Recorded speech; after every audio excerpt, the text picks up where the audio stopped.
The Thing in the Drain. Before we start, please like this video and subscribe our channel.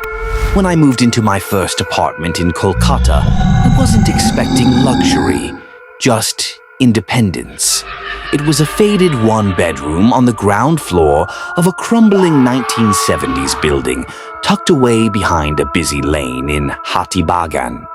The landlord, an old man with trembling hands, handed me the keys and said something odd. Never open the bathroom drain cover, and never look inside it.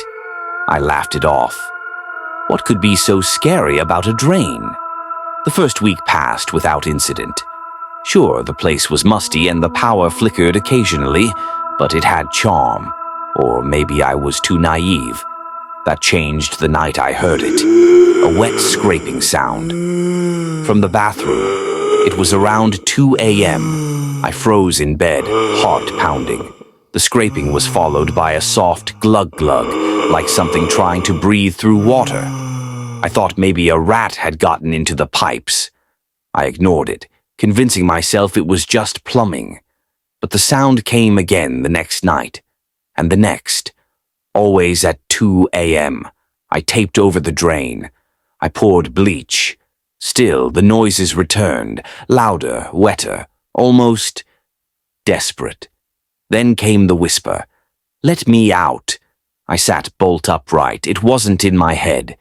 The voice was raspy, feminine, like someone who hadn't spoken in years. It came directly from the bathroom. That night I didn't sleep. I stayed up with every light on, watching the bathroom door like it might swing open on its own. I texted my landlord the next morning. He replied with just one word, "Leave."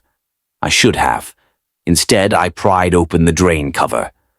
The smell hit me first, like decaying meat and stagnant pond water. I gagged, holding a towel to my nose.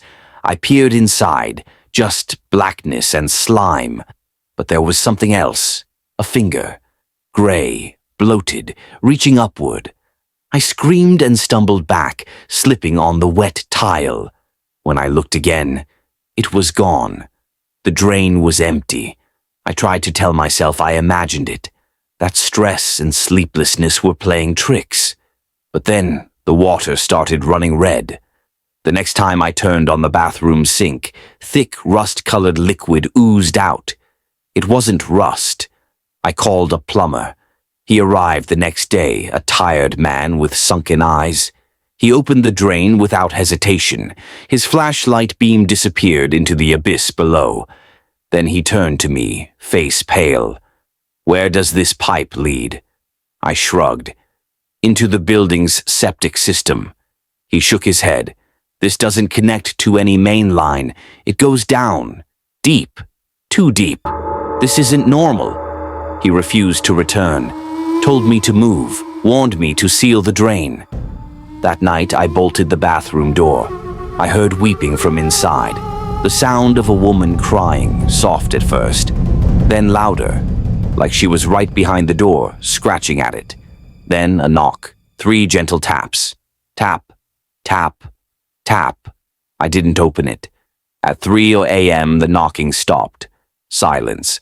I finally fell asleep near dawn, exhausted. When I woke, the bathroom door was wide open. Inside, the mirror was cracked. Something had written across it with a wet finger. "You looked." I left that apartment that morning, packed in 2 hours, and walked out without looking back. I never told anyone, not even my family. I figured no one would believe me. A month later, I passed by the building while visiting a friend. I saw police tape around it. I asked a tea stall vendor what happened. He said a woman who had rented the ground floor flat, my flat, was found dead in the bathroom. Her body was halfway into the drain.